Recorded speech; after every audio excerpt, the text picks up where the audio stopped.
I was thinking about this because this is the first big redesign in 15 years. And it was Steve Jobs and Ron Johnson who did the first design of the Apple stores. Did that weigh on you? Oh my gosh, following in Steve Jobs' footsteps here. I think that anything you do at Apple, you feel a tremendous onus. You want to carry on the legacy of what it meant. The main objective, our soul is our people, and our job is to enrich their lives, change the world. And so I think that's the bigger pressure you put on yourself. This is our store. It was in 2001 that the world got its first look inside an Apple store.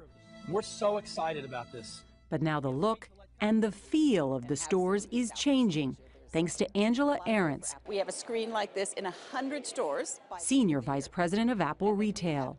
So how will we see the stores change? Probably the simplest way to describe it, because everything at Apple has to be simple. The way that we kind of talk about it inside, we say this is the largest product that Apple produces. So if you think of it, the hardware, which is the architecture of the store, the software is what happens in the store and how we basically turn on Apple Music and the App Store. So we started with the hardware. In 100 of its biggest stores, like this San Francisco flagship, Apple's hardware update means new screens and spaces for meetings and classes. The Genius Bar, now lined with trees, becomes the Genius Grove. And there's a more dimensional take on the Genius. New staffers specialized in music and photography called Creative Pros. Look at my face. Is the idea that the store will have all of these listed classes, teachers, experiences that will be publicly posted that will draw more and more people in? Absolutely. So we call the software of the store that we're launching the end of May, we call that Today at Apple. That software will roll out across Apple's nearly 500 stores, many of which will be changed literally overnight.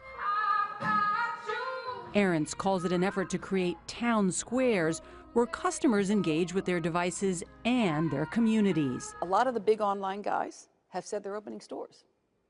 Amazon's investing in stores, Google's investing in stores. Starbucks figured it out, being a gathering place for, meet me at Starbucks. And, and I've told the teams, I'll know we've done a really, really great job if the next generation of Gen Z says, meet me at Apple. Did you see what's going on at Apple today? Does that apply to Android and Samsung users too? Absolutely. Absolutely. And we have an incredible trade-up program Apple isn't exactly strapped for cash, having set a revenue record of almost $80 billion this fiscal year. But Ahrendts insists the in-store experience isn't cheapened just because there are products for sale. This is a little bit of a harder question, but I know you've thought so much about this. Can you foster a sense of community at the same time having a commercial objective? Yeah, I thought a lot about it. And I would argue it's kind of what Apple's always done anyway. I think we've always been this energy hub, if you will. We're just empowering the teams to take it so much further. Sales of iPhones and Mac computers have been strong in 2017, but there was a little bit of a dip in 2016. And some people speculated, well, Apple's at the end of its product line, and the store redesign is just window dressing. How do you respond to that? Yeah, I'd respond, they probably don't really know the company that well. It's, each of the businesses that Apple has are so big. Tim talks a lot during the earnings calls on the service business and how rapidly that's growing. And, and that's the part really we had never been able to unlock in retail before. It was at Burberry that Ahrendts first merged retail with online shopping, tripling company stock and prompting Tim Cook to call London from Cupertino. I told Tim this as we were interviewing. I said, I am not a techie, wrong person, and he very politely said, I think we have a lot of those. And so why did he want you if you're not a techie? I think what it came down to, honestly, because the teams are so big and so global, I think that a lot of it had to do with leadership.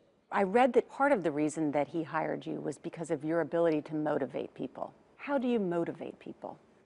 You don't overthink it, right? Do unto others.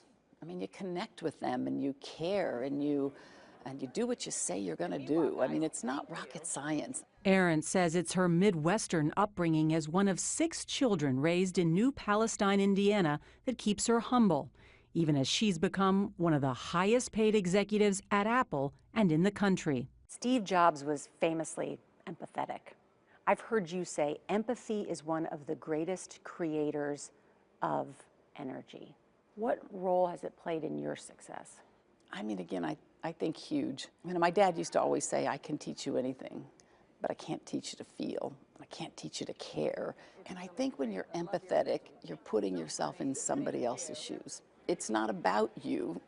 There's 7 billion people on the planet. It's not about you. I think that when you're empathetic to someone, they open up to you, right? They don't get defensive. And when they open up, you're both open, and then you can dream and you can, you know, come up with incredible things together. And it unlocks a lot of things.